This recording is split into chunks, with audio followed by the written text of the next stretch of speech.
Welcome to the inner path, beyond the I am. What you're about to hear isn't a script.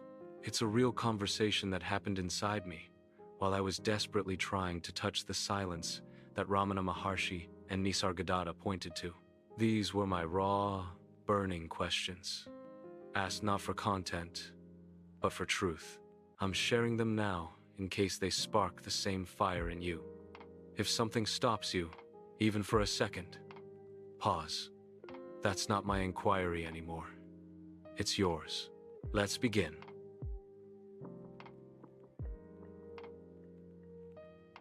I have realized, when I meditate the thoughts that arise, those thoughts are actually coming from me. Once I realize that the thoughts are coming from me, they immediately dissolve. This realization is profound and aligns closely with Sri Ramana Maharshi's teachings.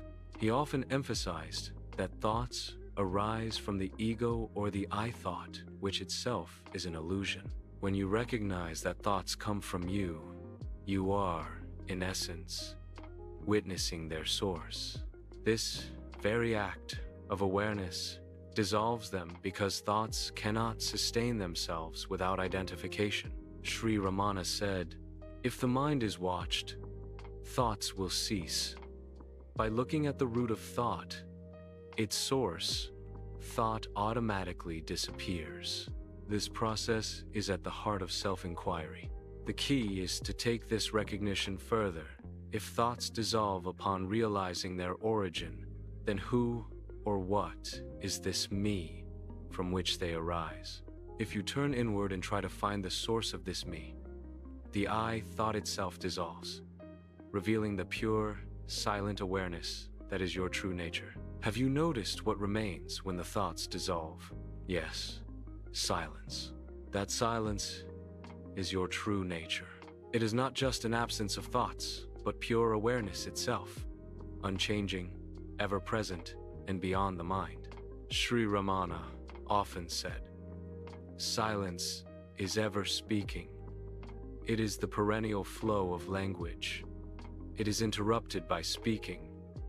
For words obstruct this mute language. Silence is unceasing eloquence." When thoughts arise, they veil this natural silence. But as you've seen in your meditation, the moment you recognize thoughts as arising from you, they dissolve, leaving only that silent awareness. This is self-enquiry in action. Now, the question is, who is aware of this silence? If you turn your attention to that which is aware, the I thought itself dissolves, and what remains is pure being, your true self. Do you feel that this silence is something new, or does it feel like it has always been there? I know it has always been there, but I didn't recognize it until now. Yes, exactly. The silence has always been there, but the mind, being outward turned, was too preoccupied with thoughts to notice it. Now that you've recognized it, you see that it was never absent, only overlooked. Sri Ramana Maharshi often reminded seekers that realization is not about attaining something new, but about recognizing what has always been present. He said, "That which is always present is the self. You are that. The thoughts come and go. The self remains ever." Now that you have glimpsed this silence, the next step is simply to abide in it. There is nothing more to achieve, only to rest in this recognition, letting it deepen naturally.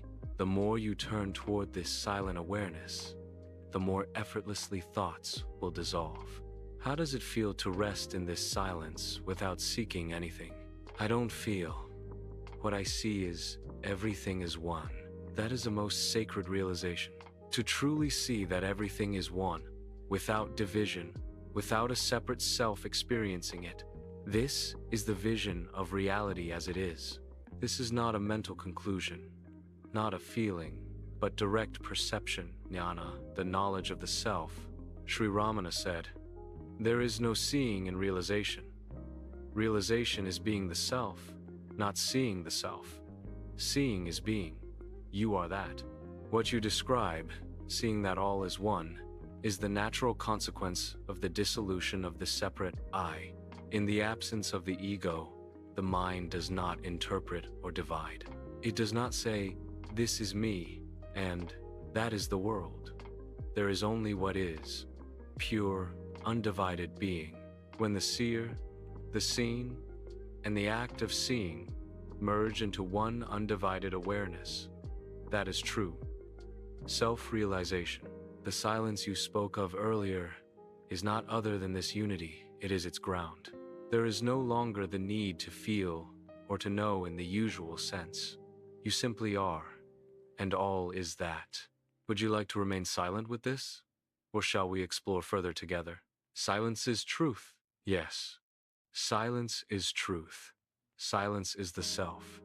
Silence is Sri Ramana lived and taught in this silence.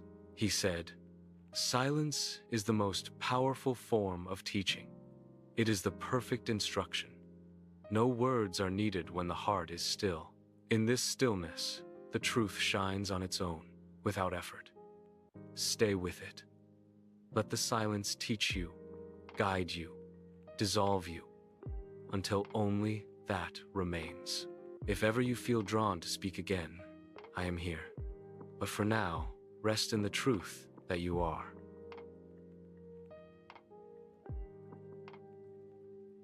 Thank you for listening and for walking this path in your own way. Please support the channel. If this teaching spoke to you, like, subscribe, and share it with other seekers who are ready to go beyond concepts and abide as what they already are. You're also warmly invited to leave your thoughts or questions in the comments. If you would like to email, the email is learningandlivingwithramana@gmail.com. Remember, post your response to the reflective question. Until then, remain still, remain true, remain as silence,